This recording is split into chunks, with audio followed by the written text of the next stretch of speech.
हिंदी में यूपीएससी की तैयारी से संबंधित प्रोग्राम्स को देखने के लिए सब्सक्राइब करें स्टडी IQIAS हिंदी।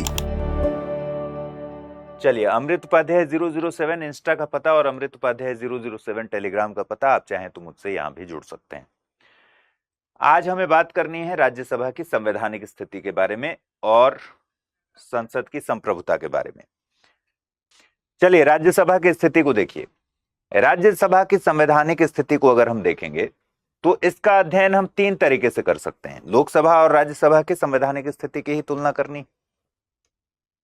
ठीक, तीन तरीके से कैसे कर सकते हैं? अगर लोकसभा और राज्यसभा की तुलना करनी हो तो पहली चीज देखिए कि कहां कहां लोकसभा और राज्यसभा की शक्तियां बराबर हैं, कहां कहां लोकसभा और राज्यसभा की शक्तियों में असमानता है और कहां राज्यसभा की कुछ विशेष परिस्थितियां हैं, कुछ विशेष स्थितियां हैं।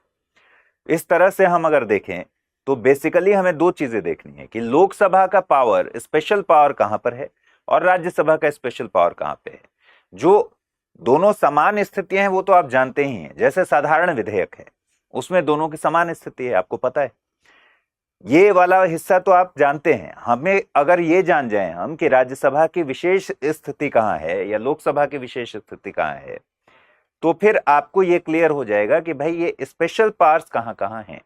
ध्यान ये रखना है कि लोकसभा और राज्यसभा में कोई ऊंच नीच वाला मामला नहीं है कि कौन ज्यादा महत्वपूर्ण है, ऐसी स्थिति नहीं है।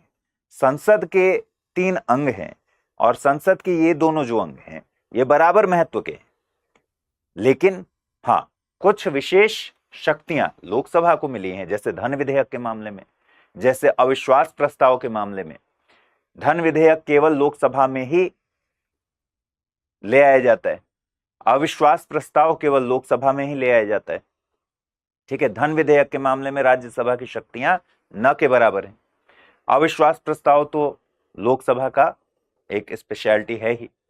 तो इस तरह से हम ये कह सकते हैं कि भाई लोकसभा की जो स्थिति है कुछ मामलों में, जैसे संयुक्त बैठक के मामले में, ज्वाइंट सिटिंग के मामले में लोकसभा की स्थिति मजबूत है। तो हमें जानना बेसिकली है कि लोकसभा की स्थिति कहां मजबूत है और राज्यसभा के स्पेशल पावर्स कहां कहां हैं। हमने जब बहुमत में पढ़ा था तो उसमें राज्यसभा के स्पेशल पावर्स का जिक्र हमने किया है, लेकिन आज उसको ठीक से रिवाइज कर लेंगे। ठीक है, चलिए, पहला वो क्षेत्र देखना है हमें जहां राज्यसभा और लोकसभा की शक्ति बराबर है।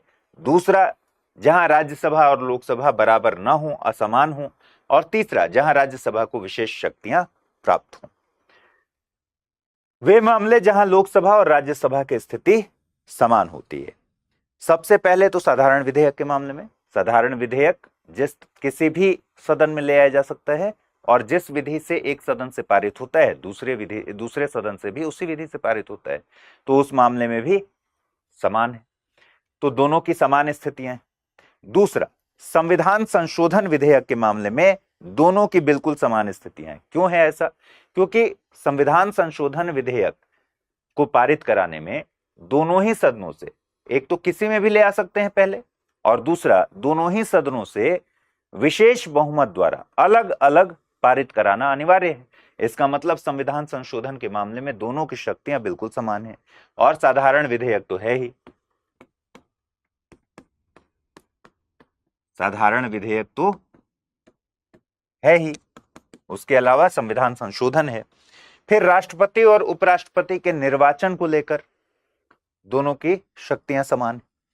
सर्वोच्च न्यायालय, उच्च न्यायालय के मुख्य न्यायाधीश और न्यायाधीशों या फिर मुख्य चुनाव आयुक्त, नियंत्रक और महालेखा परीक्षक इत्यादि को हटाने में भी दोनों की स्थितियां समान। अध्यादेशों की स्वीकृति के मामले में भी दोनों एक समान शक्ति रखते हैं। ठीक है, तीनों प्रकार की आपात स्थिति, इमरजेंसी के जो तीनों प्रकार का मतलब क्या हो गया? राष्ट्रीय आपातकाल, राज्य में जो गवर्नर रूल लगाया जाता है, राष्ट्रपति शासन लगाया जाता है, और तीसरा वित्तीय आपातकाल। तीनों प्रकार की जो आपात स्थितियां हैं उनके लिए उद्घोषणा को मंजूरी देने में भी बराबर शक्ति है दोनों को। ठीक है, फिर है सर्वोच्च न्यायालय संघ लोक सेवा आयोग के क्षेत्राधिकार का विस्तार। इन सारी चीजों में स्थिति बराबर है। लेकिन जहां स्थिति बराबर है वो तो अंडरस्टूड है, आपको उसमें बहुत ज्यादा दिमाग लगाने की जरूरत नहीं पड़ेगी, और ना ही कभी पूछा जाएगा कि स्थिति बराबर है, इससे सवाल बने। पूछा तो वहां जाएगा जहां स्थिति बराबर ना हो, जहां लोकसभा के पास स्पेशल पावर हो या फिर राज्यसभा के पास स्पेशल पावर हो। जैसे हमने देखा था आर्टिकल 249 और आर्टिकल 312, जहां राज्यसभा की विशेष स्थिति है, वो राज्यसभा का स्पेशल पावर है। तो वहां से क्वेश्चन बन सकता है प्रीलिम्स में। हमें जो देखना है वो देखना है राज्यसभा और लोकसभा की असमान स्थिति। असमान स्थिति में क्या क्या चीजें हैं, इसी को आप कह सकते हैं जो हम अभी पढ़ने वाले हैं कि लोकसभा की विशेष स्थिति क्या है। मैंने जैसा बताया और जैसा हम पहले पढ़ चुके हैं कि धन विधेयक के मामले में लोकसभा की स्थिति काफी मजबूत है। क्यों?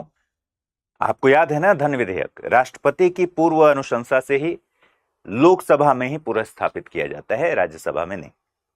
ठीक है, धन विधेयक के मामले में जब लोकसभा उसको पारित करके राज्यसभा को भेज दे तो राज्यसभा के पास क्या शक्ति है, उसको अस्वीकार नहीं कर सकते, संशोधन नहीं किया जा सकता। उसमें सिर्फ और सिर्फ 14 दिन का वक्त होता है अपनी सिफारिश भेजने के लिए, संशोधन नहीं।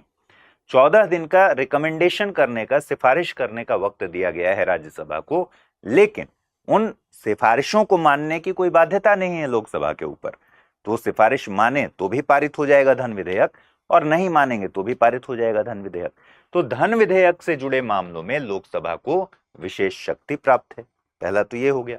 दूसरा, राज्यसभा को धन विधेयक को अस्वीकृत या संशोधित करने की शक्ति है ही नहीं। तो धन विधेयक के मामले में तो राज्यसभा की शक्ति बिल्कुल ही क्षीण है, बिल्कुल ही कमजोर है।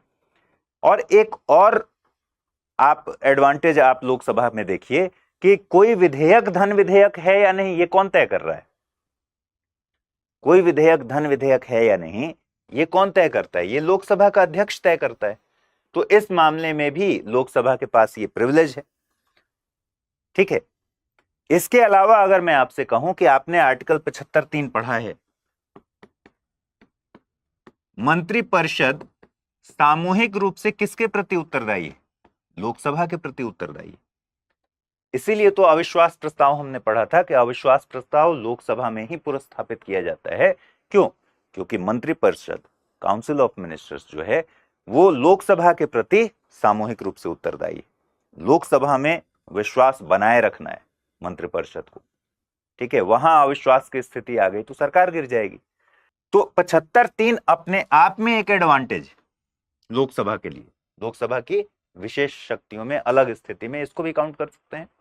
दूसरा, धन विधेयक से जुड़े मामलों में लोकसभा की स्थिति अलग है, विशेष है, राज्यसभा की कोई शक्ति ही नहीं है। धन विधेयक, कोई विधेयक धन विधेयक है या नहीं, यह भी लोकसभा का अध्यक्ष तय करता है। तो यह भी एक लोकसभा के पास स्पेशल पावर है।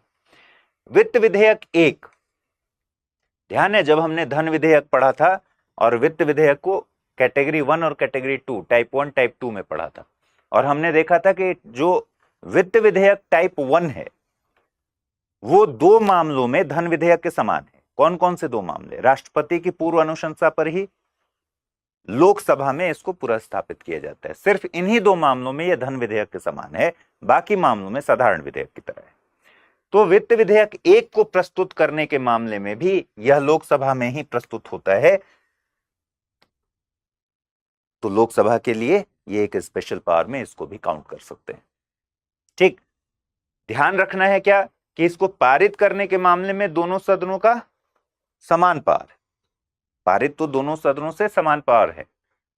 ठीक है, दोनों सदनों से कराना है, एक ही तरीके से कराना है, लेकिन पूरा स्थापित कहां किया जाएगा? लोकसभा में।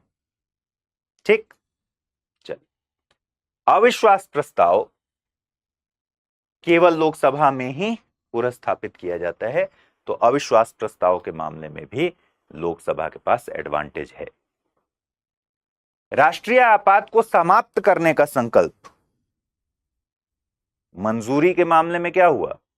मंजूरी के मामले में तो दोनों सदनों के पास समान शक्ति है, लेकिन जब हम विड्रॉ करते हैं, प्रीमैच्योर विड्रॉ करते हैं, राष्ट्रीय आपातकाल, किसकी बात हो रही है? आर्टिकल 352। राष्ट्रीय आपातकाल को अगर प्रीमेच्योर विड्रॉ करते हैं, खींचते हैं, खत्म करते हैं, तो ध्यान रखिए कि वो हमेशा जो रिजोल्यूशन होगा वो केवल और केवल लोकसभा में ही आएगा। ठीक है।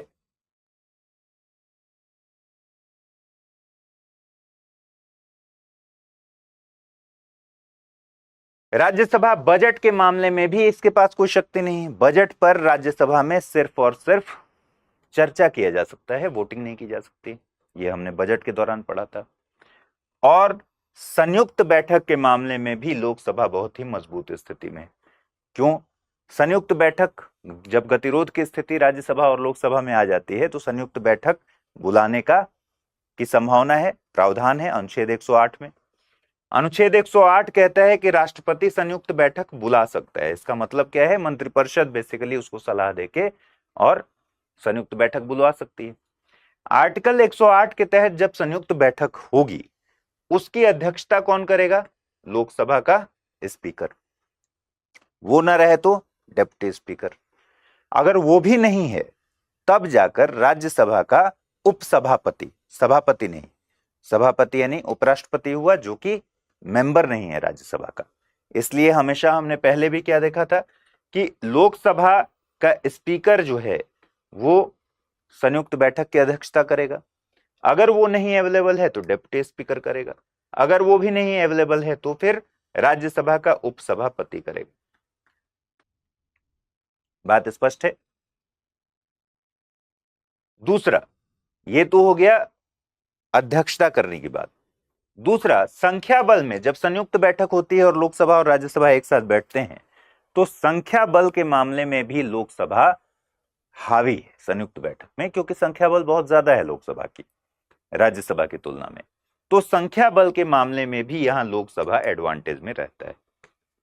ठीक है, बात समझ में आ रही है? एक बार फिर से देख लें अगर सारी चीजों को, तो आप अपना जो नोट्स बनाएंगे उसमें क्या लिखेंगे? लोकसभा की विशेष स्थिति या स्पेशल पावर, विशेष शक्ति, तो एक लिख देंगे धन विधेयक। ठीक है, एक लिख देंगे संयुक्त बैठक।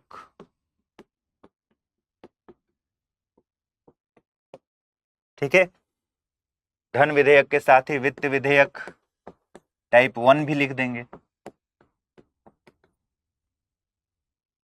उसके बाद अविश्वास प्रस्ताव, ऐसे ही नोट्स बनाना है बस।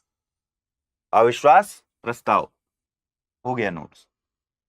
फिर ये बहुत ही इंपॉर्टेंट है, राष्ट्रीय आपात को विड्रॉ करने का संकल्प केवल लोकसभा में है, तो ये आपको याद रखना है। बजट पर राज्यसभा सिर्फ चर्चा कर सकती है, मतदान नहीं कर सकती, और संयुक्त बैठक तो है ही। इन सारे मामलों में लोकसभा के पास स्पेशल पावर है। लोकसभा के एडवांटेज में आप 75-3 भी लिख लीजिएगा अविश्वास प्रस्ताव के साथ साथ, क्योंकि 75-3 कहता है कि काउंसिल ऑफ मिनिस्टर, मंत्रिपरिषद लोकसभा के प्रति सामूहिक रूप से उत्तरदायी है। ठीक है, अगर आप आईएएस की तैयारी करते हैं तो आपके पास है एक सुनहरा मौका। आईएएस की संपूर्ण तैयारी को ध्यान में रखकर स्टडी आईक्यू लेकर आया है नया फाउंडेशन कोर्स, जिसमें आपको कराई जाएगी प्रीलिम्स से लेकर इंटरव्यू तक की पूरी तैयारी। फाउंडेशन कोर्स में आपको 1000 घंटों से ज्यादा की live classes, 1-to-1 mentorship, daily current affairs, test series, CSAT की क्लासेस, प्रीलिम्स और मेंस रेजिडेंशियल प्रोग्राम और इंटरव्यू गाइडेंस प्रोग्राम तो मिलता ही है। साथ ही सबसे बड़ी सुविधा के तौर पर आपको मिलती है प्रीलिम्स पास करने पर पूरी फीस वापस की गारंटी। इसके अलावा टेस्ट में टॉप करने पर आपको हर महीने मिलेगा 11,000 रुपीज जीतने का मौका। तो तुरंत कीजिए अमृत लाइव कोड का यूज और जुड़िए सबसे कम प्राइस में हमारे बैच के गोल्ड, प्लैटिनम और डायमंड प्लान के साथ। अगर फिर भी कुछ कंफ्यूजन हो तो डिस्क्रिप्शन में दिए गए लिंक पर क्लिक कर दीजिए या फिर amrit@studiiq.com पर मुझे मेल कर दीजिए। अब राज्यसभा की विशेष शक्ति क्या है? अनुच्छेद 249। मैंने जब अभी पिछली क्लास में हमने जब देखा था बहुमत के प्रकार, तो हमने देखा था राज्यसभा के पास 2 विशेष शक्तियां हैं 2 मामलों में। कौन कौन से मामले हैं? मैं मान के चल रहा हूं कि आप सारे वही लोग हैं जो पढ़ चुके हैं मेरे साथ अभी तक, तो आप लोग को ये सिर्फ रिवीजन लग रहा होगा। पहला है अनुच्छेद 249। अनुच्छेद 249 क्या कहता है? आपको पता है कि हमारे यहाँ 3 तरह की सूचियां हैं, ठीक है। 7th शेड्यूल में राज्य सूची, जिस पर राज्य का विधानमंडल कानून बनाता है।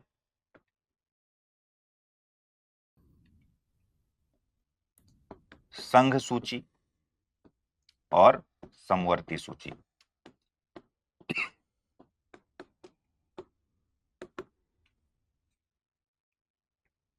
ठीक है, तो जनरली क्या है, राज्य सूची के विषयों पर कौन कानून बनाएगा? राज्य का विधानमंडल बनाएगा।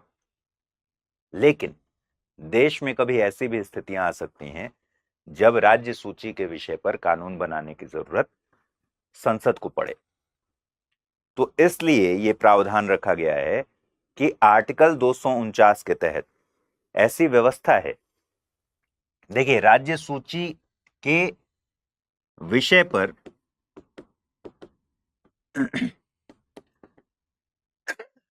विधि किसको बनाना है?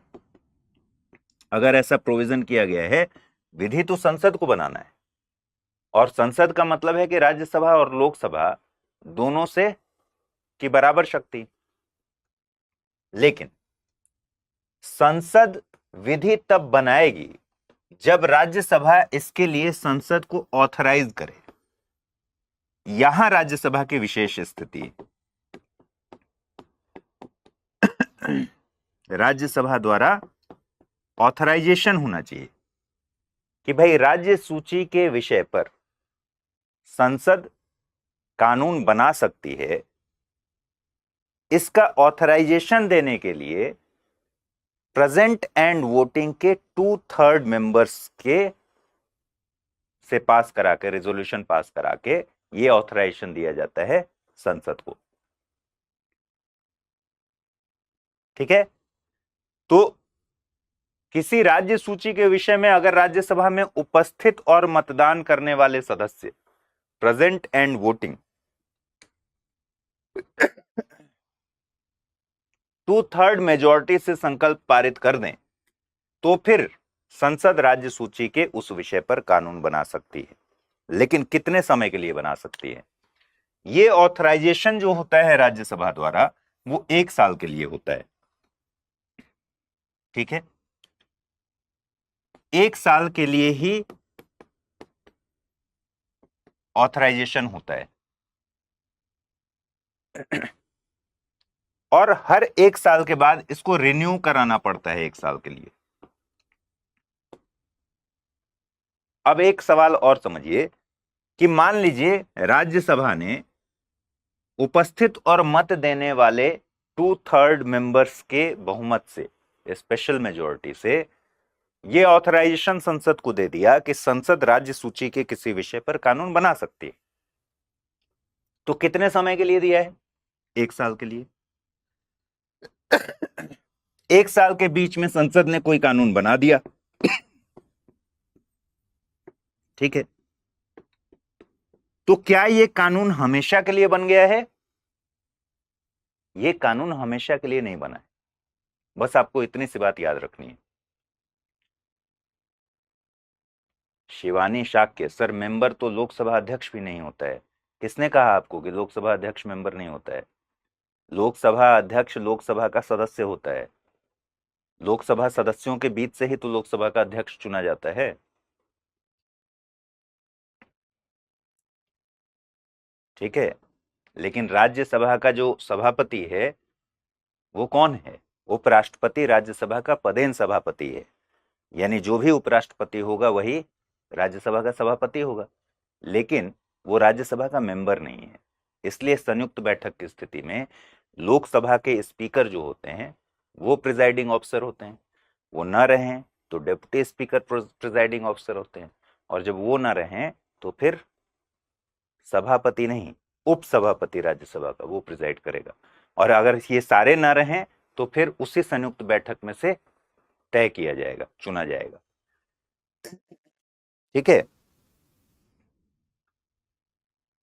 तो ध्यान क्या रखना है कि ये ऑथराइजेशन जो राज्यसभा देती है, राज्यसभा का ये आर्टिकल 249 में जो स्पेशल पावर है, ये ऑथराइजेशन देने का पावर है, संसद को शक्ति देने की कि संसद इस पर कानून बना सके। और कितने समय के लिए? 1 साल के लिए। अगर 1 साल के बाद इसको आगे बढ़ाना हो तो इसको रिन्यू करना पड़ेगा। रिन्यू करने का प्रोसेस क्या होगा? सेम प्रोसेस, राज्यसभा में उपस्थित और मतदान करने वाले सदस्य 2/3 बहुमत से संकल्प फिर से पारित करेंगे, तो 1 साल के लिए और बढ़ेगा। लेकिन अब यहां बस ध्यान देने वाली बात है, जहां क्वेश्चन पूछा जा सकता है कि ये जब ड्यूरेशन है 1 साल का, या रिन्यू कर दिया गया तो 2 साल का, इस दौरान जब कानून कोई बनाया गया है संसद द्वारा, ये स्थायी तौर पर कानून नहीं बनाया गया है। ये कानून तभी तक प्रवृत्त है जब तक कि ये ऑथराइजेशन का ड्यूरेशन चल रहा है। जैसे ही ये ड्यूरेशन खत्म हुआ, उसके 6 महीने के बाद ये कानून खत्म हो जाएगा जो संसद ने बनाया है। समझ रहे हैं? जैसे मान लीजिए आज कौन सा मंथ है? सितंबर। मान लीजिए जनवरी 2023 में राज्यसभा ने आर्टिकल 249 के तहत एक संकल्प पारित कर दिया और संसद को यह शक्ति दे दी कि भाई राज्य सूची के किसी विषय पर कानून बनाइए। राज्य सूची के विषय पर कानून मार्च 2023 में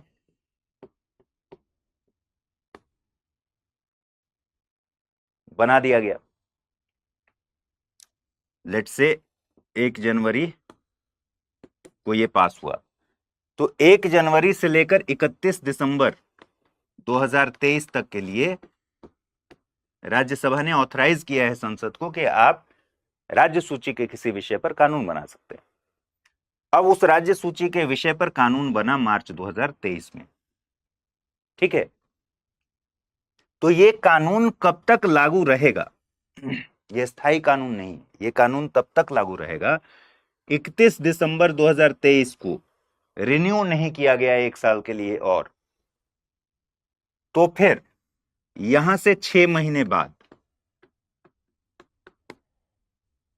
ये कानून खत्म हो जाएगा। ठीक है, चलिए आर्टिकल 249 को एक बार देख लेते हैं क्या कह रहा है। राज्य सूची में किसी विषय के संबंध में राष्ट्रीय हित में विधि बनाने की संसद की शक्ति। ठीक है, यदि राज्यसभा ने उपस्थित और मत देने वाले सदस्यों में से कम 2/3 सदस्यों द्वारा समर्थित संकल्प द्वारा घोषित किया है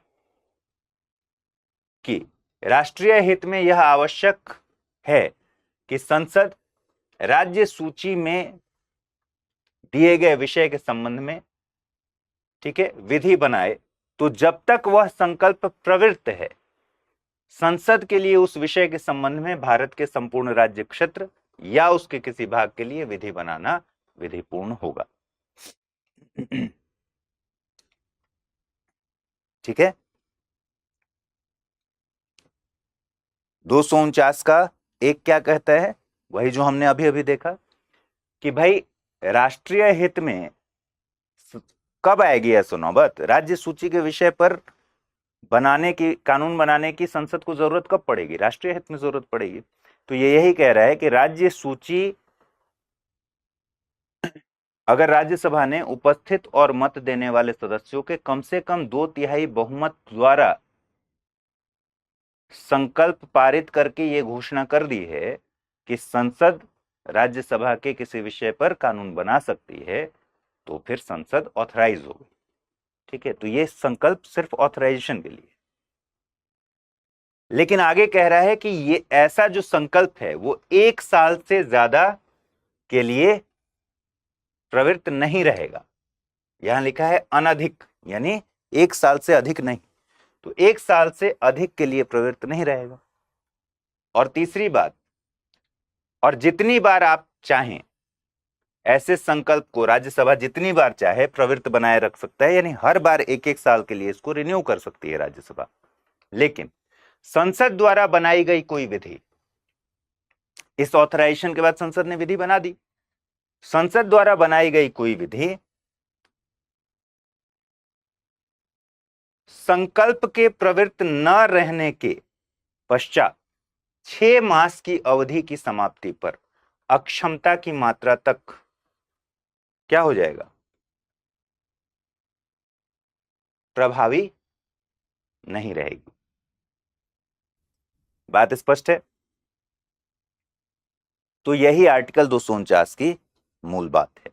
इसमें एक और बात लिखा हुआ है कि अनुच्छेद 246 क के अधीन उपबंधित माल और सेवा कर जीएसटी जो 101वें संविधान संशोधन के तहत इसमें जोड़ा गया है, तो जीएसटी से रिलेटेड अगर टॉपिक हो, मामला हो, या राज्य सूची में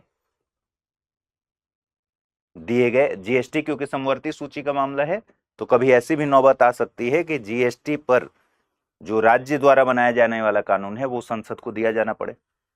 ठीक है, दिए जाने की जरूरत है। तो जीएसटी भी है और प्लस राज्य सूची में दिए गए ऐसे विषय हैं जिस पर अगर संसद को कानून बनाना हो तो राज्यसभा इस तरह से संकल्प पारित करके उसको ऑथराइज कर सकती है। ठीक है, चलिए अब राज्यसभा की विशेष स्थिति में दूसरा है अखिल भारतीय सेवा। नई अखिल भारतीय सेवा को अगर क्रिएट करना हो तो कौन बनाएगा? संसद विधि द्वारा ऐसा करेगी। संसद विधि द्वारा ऐसा करेगी मतलब संसद इसके लिए कानून बना सकती है, लेकिन इसमें भी एक क्लॉज है, संसद विधि द्वारा ऐसा करेगी, इस बात का ऑथराइजेशन राज्यसभा द्वारा किया जाएगा। ठीक है, और जहां भी हम ये पढ़ते हैं कि संसद विधि द्वारा ये काम करेगी, इसका मतलब संसद साधारण बहुमत से विधि बना सकती है।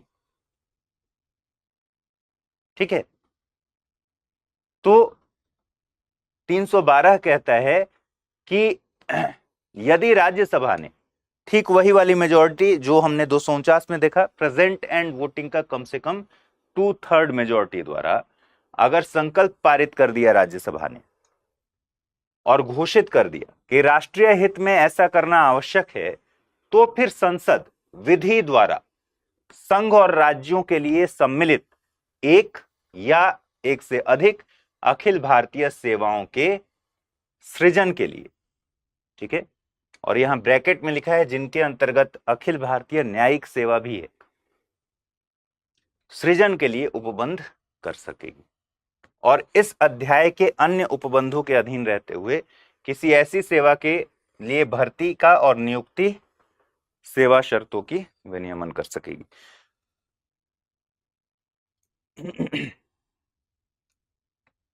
तो कुल मिलाकर क्या बात है, जैसे आर्टिकल 249 में क्या था कि राज्यसभा एक संकल्प पारित करेगी उपस्थित और मत देने वाले सदस्यों के कम से कम 2/3 मेजॉरिटी से।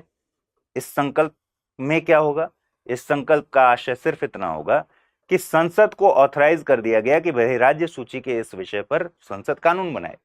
ठीक वैसे ही नई अखिल भारतीय सेवा का जब सृजन करना होगा तो संसद विधि द्वारा सृजन करेगी। नई अखिल भारतीय सेवा का सृजन कौन करेगा? संसद करेगी। कैसे करेगी? विधि द्वारा, कानून बनाकर करेगी। लेकिन संसद को ऑथराइज करने के लिए संकल्प कहां पारित होगा?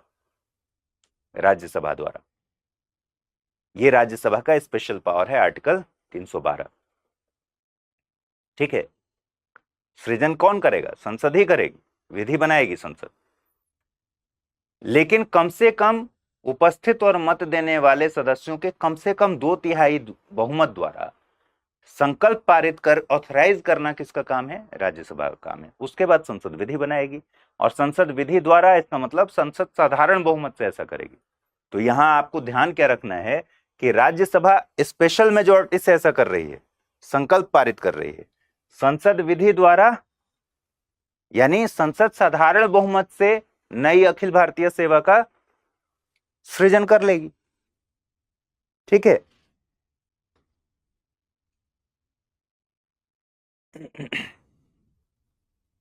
अच्छा मुझे एक बात बताइए कि यहां जो हम विशेष बहुमत पढ़ रहे हैं और जो संविधान संशोधन विधेयक में विशेष बहुमत में, दोनों में अंतर है या दोनों सेम है?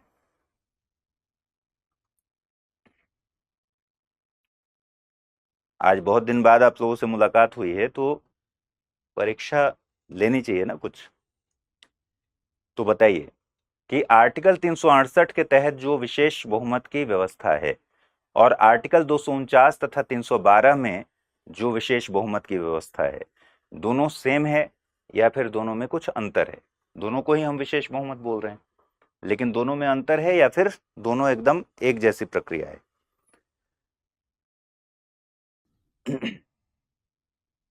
अंतर है। ठीक है, तो ये डिफरेंस आपको याद रखना है, क्योंकि बहुमत पर ऐसे सवाल पूछे जाते हैं जहां कंफ्यूजन आपको हो जाता है। ठीक है ना, ये दोनों डिफरेंट है। वहां क्या था, आर्टिकल 368 में क्या था, कुल सदस्यों का बहुमत प्लस और उपस्थित और मत देने वालों का 2/3। यहां सिर्फ उपस्थित और मत देने वालों का 2/3 है। ठीक है, तो ये बात स्पष्ट है। इस संविधान के प्रारंभ पर भारतीय, अच्छा ये एक और बात बताइए, ऑल इंडिया सर्विसेज में कौन कौन से सर्विस हैं? 3 सर्विसेज हैं जो अखिल भारतीय सेवाएं हैं। आज की स्थिति में अखिल भारतीय सेवाओं में कौन कौन सी सेवाएं हैं?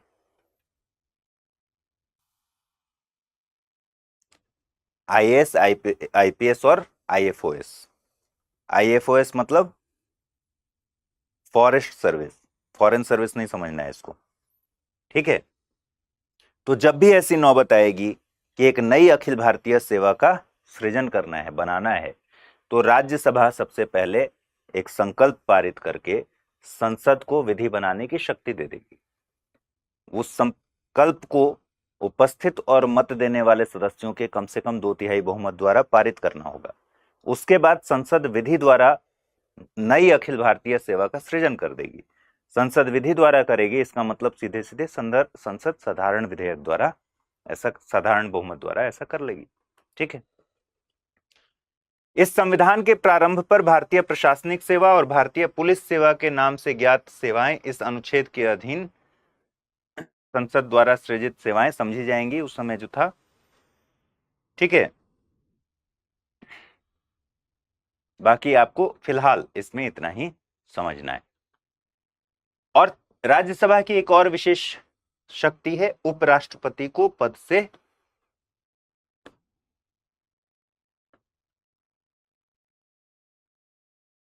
हटाने के संबंध में। उपराष्ट्रपति राज्यसभा के ऐसे संकल्प द्वारा अपने पद से हटाया जा सकेगा जिसे राज्यसभा के तत्कालीन समस्त सदस्यों के बहुमत ने पारित किया है। ठीक है, और जिससे लोकसभा सहमत है, किंतु इस खंड के प्रयोजन के लिए कोई संकल्प तब तक प्रस्तावित नहीं किया जाएगा जब तक कि उस संकल्प को प्रस्तावित करने के आशय की कम से कम 14 दिन की सूचना न दे दी गई। तो राज्यसभा की विशेष स्थिति यहां भी दिखती है। उपराष्ट्रपति को पद से हटाने के लिए कहां सबसे पहले शुरुआत होगी, राज्यसभा में या लोकसभा में?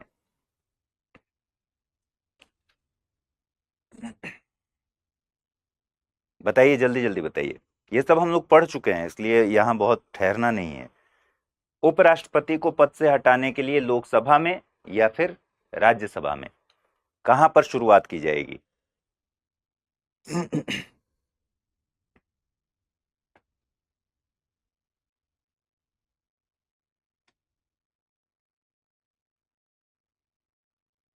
यह भी राज्यसभा का स्पेशल पावर है कि राज्यसभा में ही इसकी ऐसा संकल्प ले आया जाएगा, और ऐसे संकल्प को राज्यसभा में किस बहुमत से पारित किया जाएगा? तत्कालीन समस्त सदस्य संख्या, तत्कालीन सदस्य संख्या का बहुमत। इसका मतलब क्या हुआ, इसको हमने कौन सी मेजोरिटी कहा था? तत्कालीन सदस्य संख्याओं का बहुमत को हम कौन सी मेजोरिटी कहते हैं?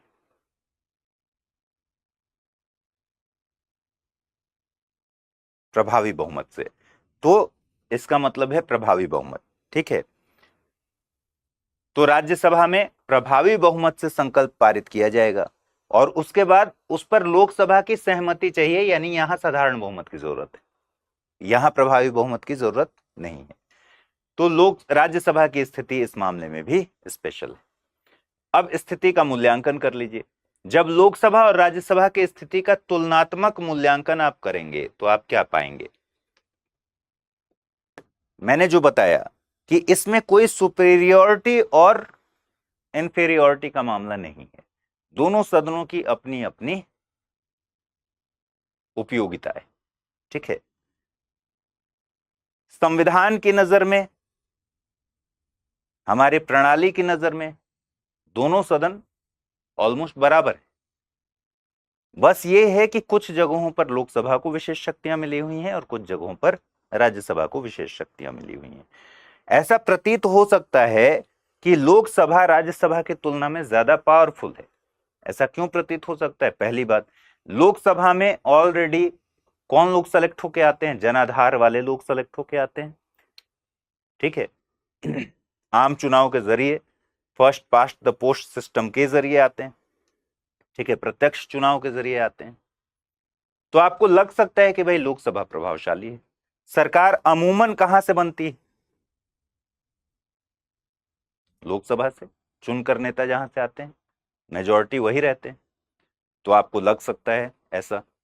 लेकिन अविश्वास प्रस्ताव कहां आता है? सरकार गिरने की नौबत कब आ जाती है अविश्वास प्रस्ताव के बाद? लोकसभा में, क्योंकि आर्टिकल 75(3) कहता है कि लोकसभा के प्रति सामूहिक रूप से उत्तरदायित्व है। तो ऐसा लग सकता है, लेकिन ऐसा है नहीं। राज्यसभा शक्तिहीन नहीं है, राज्यसभा के पास पार है, राज्यसभा की अपनी उपयोगिता है, राज्यसभा बराबर की भूमिका निभाता है, ठीक है। तो दूसरा सदन है, दूसरे दर्जे का नहीं है, यह ध्यान रखिए। राज्यसभा और लोकसभा की भूमिका परस्पर विरोधी भी नहीं है, बल्कि एक दूसरे को के पूरक के तौर पर भूमिका है, ठीक है। तो इस बात को कभी अगर आ जाए तो हमेशा ध्यान रखिए कि लोकसभा और राज्यसभा दोनों में कुछ शक्तियां ऐसी हैं जो स्पेशली लोकसभा के पास हैं और कुछ शक्तियां ऐसी हैं जो स्पेशली राज्यसभा के पास हैं, लेकिन दोनों एक दूसरे के पूरक हैं, ठीक है। चलिए, अब एक मैटर है कि भाई क्या भारतीय संसद संप्रभु है? यह सवाल आपके किताब में भी दिया गया है। संसद की संप्रभुता का मतलब ही क्या हुआ कि संसद मोस्ट पावरफुल है, संसद इतनी ताकतवर है, वो कोई भी कानून पारित कर सकती है और उस पर किसी भी तरीके का कोई नियंत्रण नहीं है, बगैर नियंत्रण के। अगर ऐसी स्थिति है संसद की, तो फिर हम कहेंगे कि संसद संप्रभु है, सॉवरेन है, उस पर किसी भी तरह की बंदिश नहीं है। जैसे ब्रिटेन के संसद के बारे में कहते हैं कि ब्रिटेन की जो संसद है इतनी ताकतवर है कि वो पुरुष को स्त्री और स्त्री को पुरुष बनाना अगर छोड़ दें तो बाकी सब कुछ कर सकती है, ठीक है। क्यों? क्योंकि ब्रिटेन की जो स्थिति है, जिस तरह की प्रणाली है, जिस तरह की परंपराएं चली आ रही हैं, उसमें संसद सर्वोच्च है। संसद के ऊपर न जुडिशरी है, न कार्यपालिका इतनी पावरफुल। वहां सबसे पावरफुल कौन है? सबसे ज्यादा शक्तिशाली संसद है। तो इस संदर्भ में ही ये क्वेश्चन उठता है कि भाई संसद की संप्रभुता क्या है और भारत में संसद संप्रभु है कि नहीं। संसद की संप्रभुता का मतलब है कि संसद की जो विधि निर्माण की शक्ति है, कानून बनाने की शक्ति है, वो असीमित है, उस पर किसी भी तरीके का कहीं से कोई नियंत्रण नहीं है। इसी से आप समझ गए होंगे कि भारत में संसद संप्रभु नहीं है, क्योंकि भारत में संसद में कानून बनाने की शक्ति पर बहुत सारी सीमाएं तो संविधान ने दे रखा है, संविधान ने आरोपित कर रखा है। तो दरअसल ये क्वाइन कहां से हुआ है? ब्रिटेन से ही क्वाइन हुआ है। ब्रिटेन से ही संसद की संप्रभुता का टर्म जो है वो ब्रिटेन में ही ब्रिटेन की व्यवस्था में ही दिखता है ना, वहां की पॉलिटी में ही दिखता है। तो संसद किसी भी कानून का अगर निर्माण कर ले, किसी भी कानून को बदल ले, किसी भी कानून को रद्द कर ले और इस पर कोई बाहरी बंदिश ना हो, इस पर कहीं जुडिशरी का कोई नियंत्रण ना हो, इसका मतलब क्या हुआ कि असीमित शक्ति है, जो चाहे कर ले, और कर ले तो उसको बदलने वाला या स्ट्रक डाउन करने वाला कोई नहीं। ठीक है, संसद की सबसे संप्रभुता का सबसे अच्छा उदाहरण ब्रिटिश संसद है। ठीक है, इसे विश्व की सबसे शक्तिशाली विधायिका माना जाता है और उसे संप्रभु संसद कहा जाता है। वही क्योंकि उस पर कोई सीमा आरोपित नहीं है। हम लोग ने डिस्कस किया था कि ब्रिटेन में सुप्रीम कोर्ट भी अभी हाल का बना हुआ है, 2009 का। ठीक है, सुप्रीम कोर्ट एस्टेब्लिश ही नहीं था वहां, और कोर्ट के पास ऐसी शक्ति नहीं है कि संसद की बनाई गई किसी विधि को वो गिरा दे, शून्य घोषित कर दे। ब्रिटेन में ऐसी शक्ति न्यायपालिका के पास नहीं। तो इसीलिए डायसी ने कहा कि ब्रिटिश संसद ऐसा कार्य कर सकती है जो प्राकृतिक रूप से असंभव हो, नेचुरली जो पॉसिबल नहीं है वो ब्रिटिश संसद कर सकती है।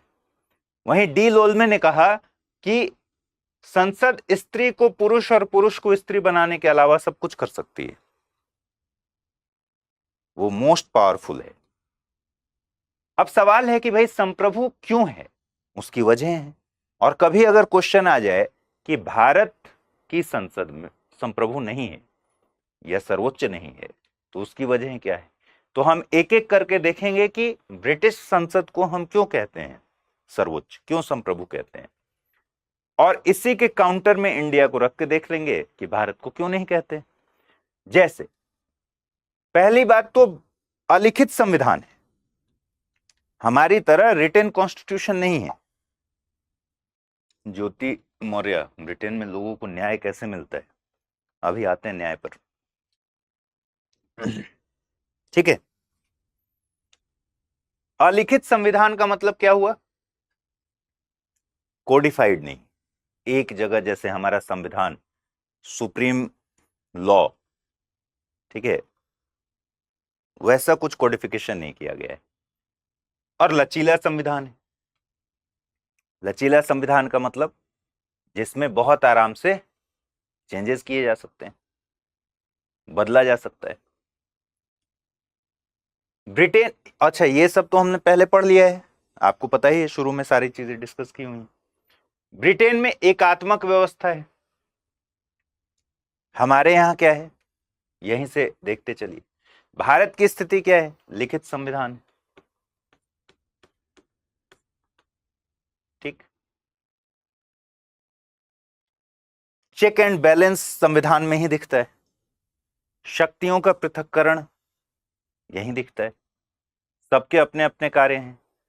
यहां ना न्यायपालिका की सुप्रीमेसी इतनी हो सकती है कि वो अराजक हो जाए, न ही यहां संसद की सुप्रीमेसी ऐसी हो सकती है कि अराजक हो जाए। संसद न्यायपालिका के प्रमुख को हटा सकती है, यह प्रावधान है। न्यायपालिका संसद द्वारा पारित विधेयक को इस आधार पर शून्य घोषित कर सकता है कि भाई ये तो मूल अधिकारों का उल्लंघन कर रहा है, आर्टिकल 13(2). उसकी न्यायिक समीक्षा कर सकती है, ठीक है, जुडिशरी। तो यहां एक चेक एंड बैलेंस दिखता है, ब्रिटेन में ऐसा नहीं है। तो हमारे यहां एक तो लिखित संविधान है और हमारे यहां एक बैलेंस अप्रोच है, ना ज्यादा कठोर संविधान है, ना ही बहुत ज्यादा लचीला संविधान। इसका मतलब यह है कि न तो हम संविधान को ऐसे राह चलते चेंज कर सकते हैं। ब्रिटेन में स्थिति है, संसद जिस दिन चाहे संवैधानिक व्यवस्था को इधर से उधर कर दे, बहुत लचीला है। भारत में ऐसा नहीं है कि आप किसी भी दिन चाहें संविधान में चेंज कर दें, और ऐसा भी नहीं है कि आप किसी भी कीमत पर संविधान में संशोधन न कर पाए। तो इसलिए भारत में एक मध्य मार्ग है। ब्रिटेन में एकात्मक व्यवस्था है, जबकि भारत में फेडरल स्ट्रक्चर है, संघीय व्यवस्था है। ठीक है, यानी ब्रिटेन में तो राज्य वाला मामला ही नहीं है। राज्यों के बीच राज्य सूची, समवर्ती सूची,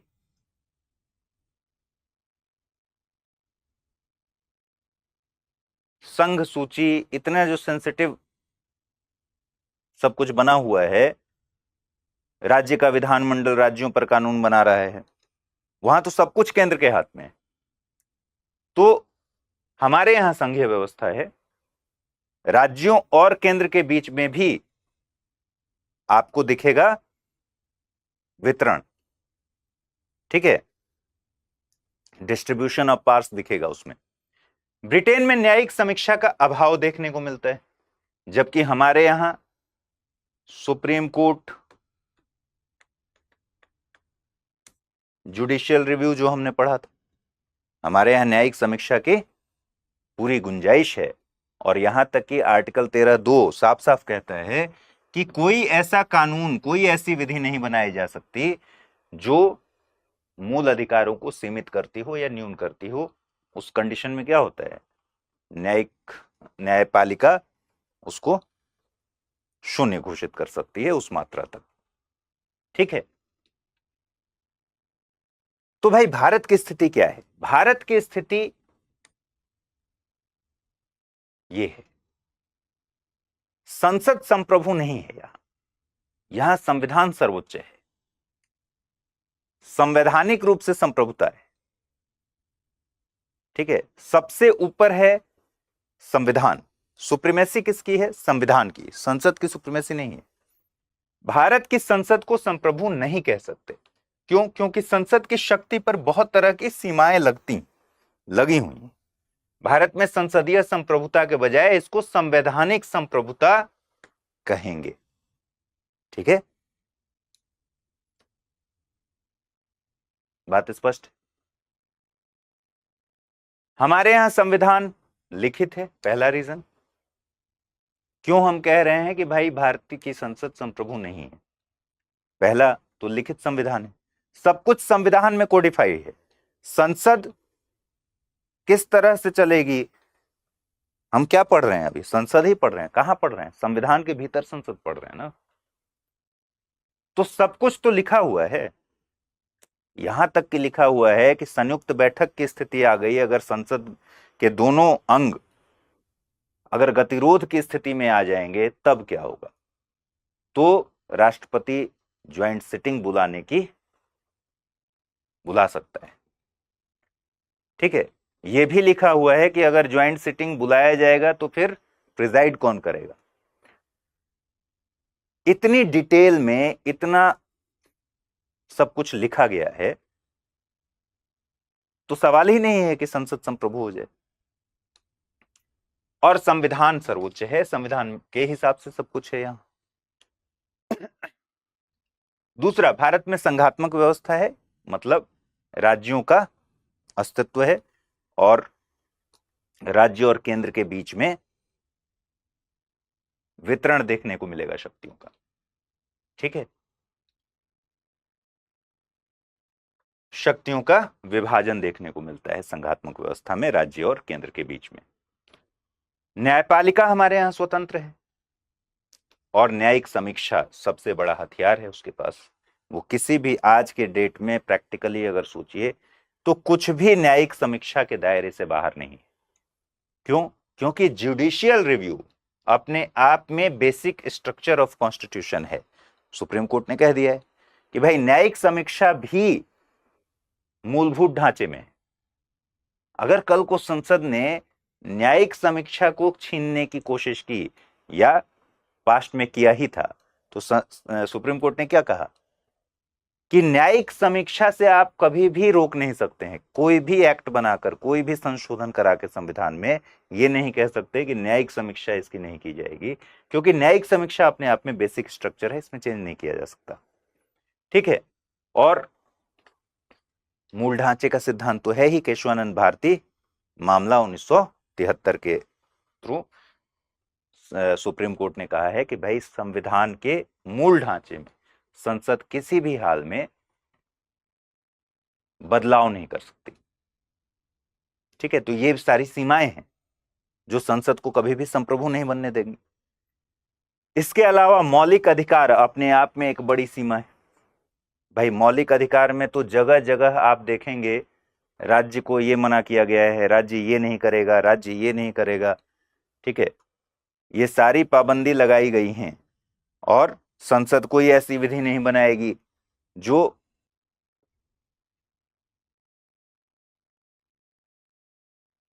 मौलिक अधिकारों को न्यून करती है या छीनती है। तो इसलिए मौलिक अधिकार अपने आप में एक सीमा है और राष्ट्रपति के वीटो के द्वारा भी सीमा आरोपित किया गया है। वीटो क्या है? विधेयक से कानून बनने की राह में एक चेक लगाया गया है कि राष्ट्रपति चाहे तो पुनर्विचार के लिए लौटा दे, चाहे तो पॉकेट वीटो का इस्तेमाल कर दे, चाहे तो अस्वीकार कर दे।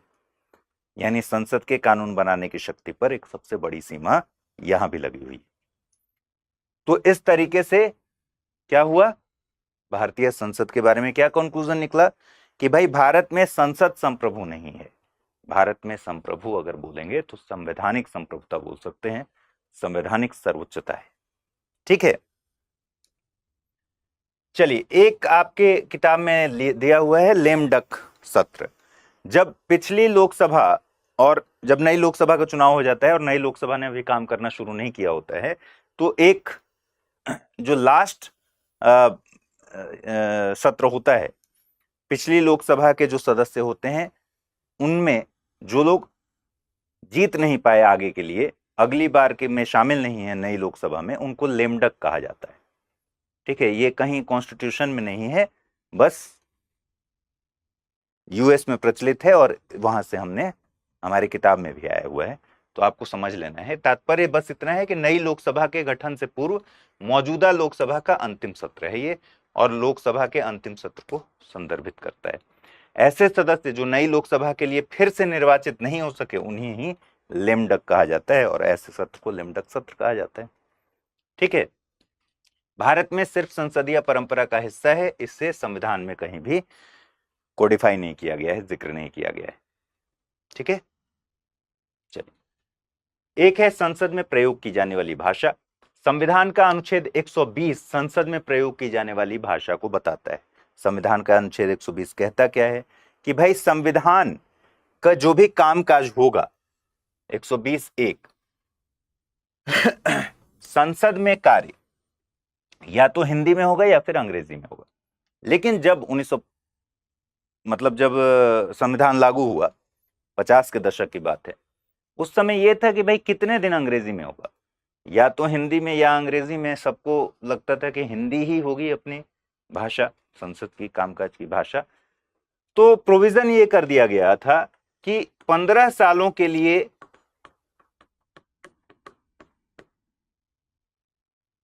ये रहेगा प्रोविजन, या तो हिंदी में या अंग्रेजी में। 15 साल के बाद या अंग्रेजी में का लोप हो जाएगा, यानी क्या बचेगा, 15 साल के बाद या अंग्रेजी में हट जाएगा, इसका मतलब संसद का कार्य हिंदी में होगा। ठीक है, यानी ये प्रोविजन 1965 तक के लिए किया गया था कि भाई 1965 तक संसद का कार्य हिंदी में या तो होगा या फिर अंग्रेजी में होगा। अब सवाल था कि भाई अगर या तो हिंदी में होगा या अंग्रेजी में होगा, कुछ लोग ऐसे भी तो होंगे जो ना हिंदी जानते होंगे ना अंग्रेजी जानते होंगे, तो उनके लिए प्रोविजन ये है कि लोकसभा का स्पीकर या राज्यसभा का सभापति यानी प्रिजाइडिंग ऑफिसर चाहे तो अनुमति दे सकता है किसी को भी अपनी मातृभाषा में बोलने का। ठीक है, लेकिन आपको पता है कि देश में भाषा को लेकर एक जबरदस्त लड़ाई छिड़ी और इस बात पर खूब विरोध हुआ कि अगर संसद के कार्य सिर्फ हिंदी में होंगे तो ये हिंदी न समझने वाले लोगों के लिए या फिर हिंदी से बिल्कुल अपरिचित लोगों के लिए ये तो बहुत भेदभाव वाली बात हो जाएगी। इसीलिए बाद में राजभाषा अधिनियम के तहत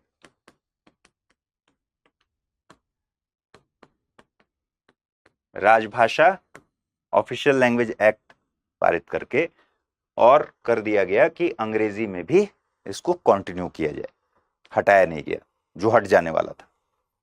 ठीक है, तो संविधान ने हिंदी और अंग्रेजी भाषा को सदन की कार्यवाही की भाषा घोषित किया था। अनुच्छेद 120(2) कहता है कि जब तक संसद विधि द्वारा अन्यथा उपबंध न करे तब तक इस संविधान के प्रारंभ के 15 वर्ष की अवधि तक, ठीक है, 15 वर्ष की अवधि के बाद यह अनुच्छेद ऐसे प्रभावी होगा कि या अंग्रेजी में शब्दों का लोप हो जाएगा, यानी क्या बचेगा, संसद का कार्य हिंदी में होगा। ठीक है, तो देख लीजिए 120 क्या कहता है। संसद में प्रयोग की जाने वाली भाषा, ठीक है, संसद में कार्य हिंदी में या अंग्रेजी में किया जाएगा। एक बात,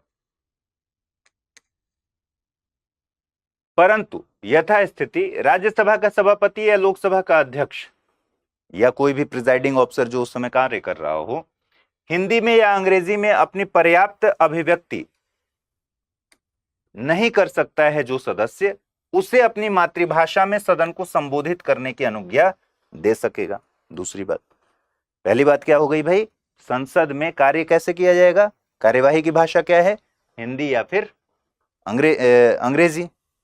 दूसरी बात, जो सदस्य हिंदी या अंग्रेजी में अभिव्यक्ति नहीं कर पाएंगे उसके लिए मातृभाषा में सदन को संबोधित करने का एक ऑप्शन दे दिया गया है कि इसका ऑर्डर कौन दे देगा, परमिशन, राज्यसभा का सभापति या फिर लोकसभा का अध्यक्ष। फिर 120(2) कहता है कि जब तक संसद एक्ट बनाकर ऐसा उपबंध न कर दे तब तक इस संविधान के प्रारंभ से 15 साल की अवधि की समाप्ति के बाद यह अनुच्छेद ऐसे प्रभावी होगा जैसे या अंग्रेजी में शब्दों का उसमें से लोप कर दिया गया हो, यानी 15 साल के बाद यह हो जाएगा संसद में कार्य हिंदी में किया जाएगा। ठीक, लेकिन राजभाषा अधिनियम 1963, ठीक है, के तहत हिंदी के साथ अंग्रेजी की निरंतरता को अनुमति दे दी गई। और आपको पता ही है कि पीठासीन अधिकारी अभी भी मातृभाषा में बोलने की अनुमति दे ही सकता है। ठीक, बात समझ में आ गई? चलिए ठीक है, अगली क्लास में मुलाकात होगी।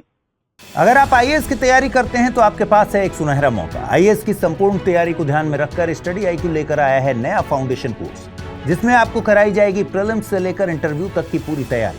फाउंडेशन कोर्स में आपको 1000 घंटों से ज्यादा की live classes, 1-to-1 mentorship, daily current affairs, test series, CSAT की क्लासेस, प्रीलिम्स और मेंस रेजिडेंशियल प्रोग्राम और इंटरव्यू गाइडेंस प्रोग्राम तो मिलता ही है, साथ ही सबसे बड़ी सुविधा के तौर पर आपको मिलती है प्रीलिम्स पास करने पर पूरी फीस वापस की गारंटी। इसके अलावा टेस्ट में टॉप करने पर आपको हर महीने मिलेगा 11,000 रुपीज जीतने का मौका। तो तुरंत कीजिए अमृत लाइव कोड का यूज और जुड़िए सबसे कम प्राइस में हमारे बैच के गोल्ड, प्लैटिनम और डायमंड प्लान के साथ। अगर फिर भी कुछ कंफ्यूजन हो तो डिस्क्रिप्शन में दिए गए लिंक पर क्लिक कर दीजिए या फिर amrit@studiiq.com पर मुझे मेल कर दीजिए। हिंदी में यूपीएससी की तैयारी से संबंधित प्रोग्राम्स को देखने के लिए सब्सक्राइब करें स्टडी IQ IAS हिंदी।